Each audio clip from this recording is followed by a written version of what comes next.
जवाहरलाल नेहरानिया बालिका विद्यालय, और उस स्कूल से हमने पढ़ के अपने पिता से साहित्य को समझा, क्योंकि मेरे पिताजी बहुत ही अच्छे साहित्यकार और एक लाइब्रेरी थे। सरदार सर ने एक लाइब्रेरी है, गांधी लाइब्रेरी, उसके वो मतलब उसके छात्र थे, और वो लगातार उस लाइब्रेरी के द्वारा वो किताबों का पढ़ना, उनके दोस्त का चिट्ठियों का आना प्रदान करना, साथ में मोडिया भाषा की जानकारी मुझे देना। उस समय जो भाषा लिखी जाती थी और जो बातचीत जो चिट्ठियों में होती थी मोडिया भाषा में होती थी। मोडिया साधुकड़ी भाषा जिसे कहते हैं आप लोग, हम राजस्थानी उसके मोडिया भाषा कहते हैं। तो राजस्थान की मैं रहने वाली हूँ, तो मेरे को भाई जो भाषा मेरे को वहाँ से सीखने को मिली, तो मोडिया भाषा उन्होंने मुझे सिखाई कि भाई मेरी चिट्ठी आए, कभी मैं नहीं रहूँ तो तू पढ़ लेना, क्योंकि ऐसा नहीं हो कि वो चिट्ठी इधर से उधर हो जाए। उन्होंने मुझे सिखाई। फिर उन्होंने चंद्रकांता संतति मुझे दी, जो उस समय कम से कम मैं जब पढ़ी थी तब मैं 16 ही साल की थी। 16 साल की मैंने 1 महीने में वो चंद्रकांता संतति पढ़ी, और समझ लीजिए उसके बाद लगातार मेरा जो साहित्य का परिवेश है मेरे पिता द्वारा ही दिया गया था कि एक बहुत बड़ी लाइब्रेरी थी, कम से कम 1,00,000-1,50,000 किताबें थी उसमें। कल्याण से लेकर मतलब गीता प्रेस की तो कोई भी किताब बाकी नहीं थी, और गुरुदत्त की भी कोई किताब बाकी नहीं थी। जबकि गुरुदत्त की किताबें मेरे पिता से कोई लेके चला गया था, हम लोग को पढ़ने के लिए 2-4 ही मिल सकी, लेकिन गुरुदत्त की कोई किताब मेरी माँ के साथ, वो मेरी माँ ने कहा कि मेरे पास स्वर्ण अक्षरों में जो गुरुदत्त की किताब थी वो भी उपलब्ध थी।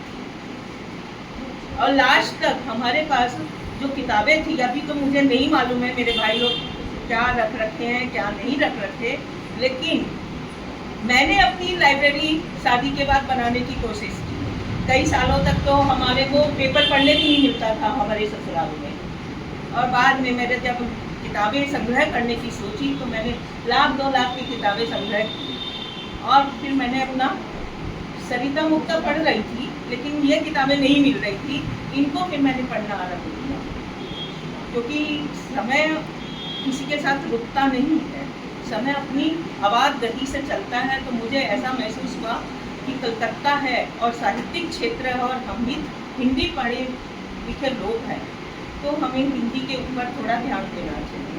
जबकि मैं व्यवसायी घर की स्त्री हूँ और मैं सीए भी कर रही थी उस समय।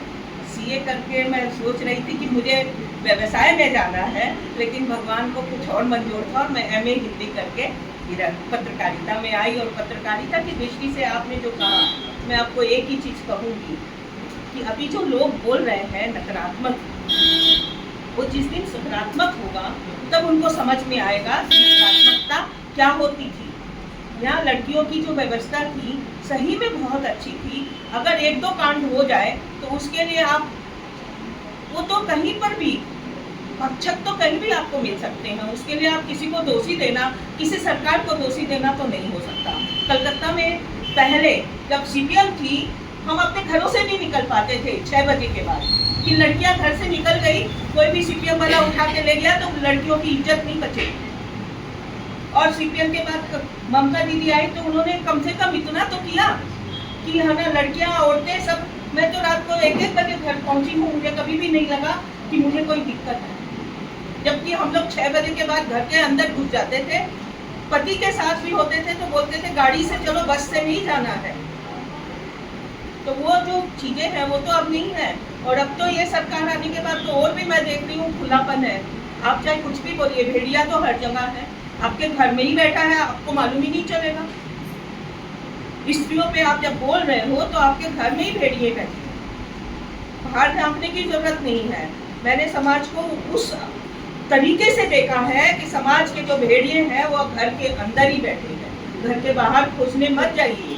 घर के बाहर तो इनके टुकड़े घूम रहे हैं, घर के भीतर ही सारे भेड़िए समाज को ग्रसित कर रहे हैं।